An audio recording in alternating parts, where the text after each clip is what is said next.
Variables and functions. Think of variables as boxes that contain information. You need a different type of box for each type of information. We start our variable definition by saying what type of box we would like.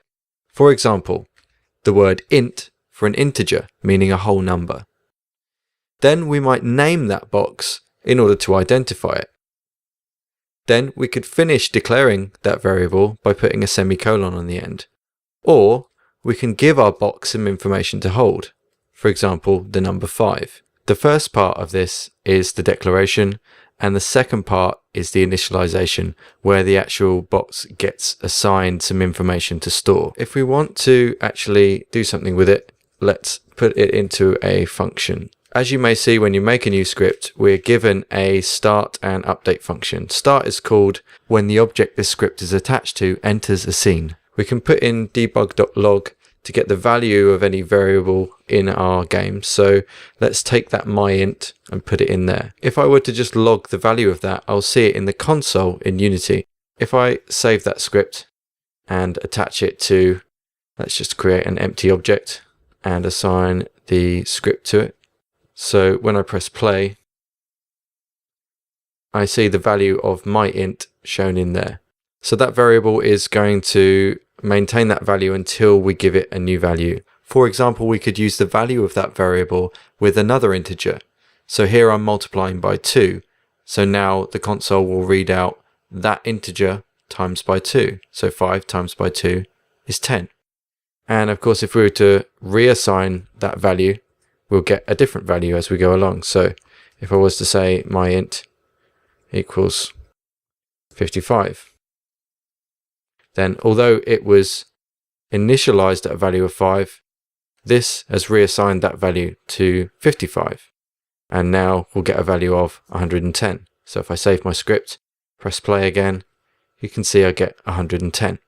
To do something more detailed with our boxes or variables as they're known, we need to make a function, also known as a method.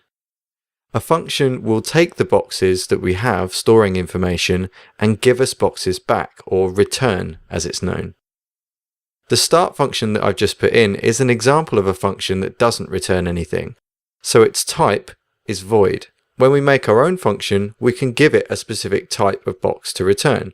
So I might say int as a type for the function and then give it a name. So I might call this function multiply by 2. Because that's what it's going to do for us. Then the function can have parameters. So we need to give a certain type of parameter to this function. So I'll say integer again, because that's the kind of information that I want to be able to feed this machine in order to get a result back from it. Keep in mind that the inner workings of our machine happen between these curly braces. So whilst the variable or parameters are within round brackets, you'll see that the curly braces open and close around the actions that are in our function. So where I've written int number here, I've effectively created a temporary variable called number that's part of my machine. And I'm going to use that in order to feed a number into this function when I call upon it in a moment. Within this machine, I'm going to create another temporary variable, and then I'm going to perform an operation upon it. So I'm going to create another integer called ret, short for return. Then I'm going to use that variable and say it's equal to the number variable multiplied by 2. Then I'm going to use this return command so that the actual result of running this function is that it outputs the value of ret. Once I've done that, I need to actually call it. So I'm going to go back to my start function and I'm going to call multiply by 2. And then instead of putting a new variable into my brackets, I'm going to feed in something to be stored within number. So this time I'm going to feed in myInt. It will work in that because it's of the same type as the variable number.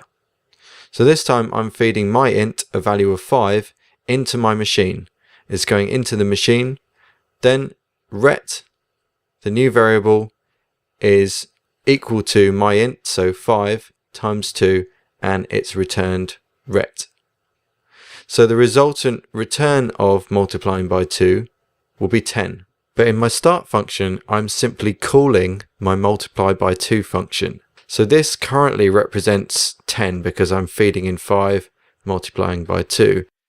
But until I do something with this information, no values have been changed. My int hasn't been updated with the returned value of this function, for example. So I could say my int is now equal to the result of this function. And then if I actually want to see that, I can use debug.log to see it printed again in the console window. So I'll save my script, switch back and press play, and I can see a value of 10.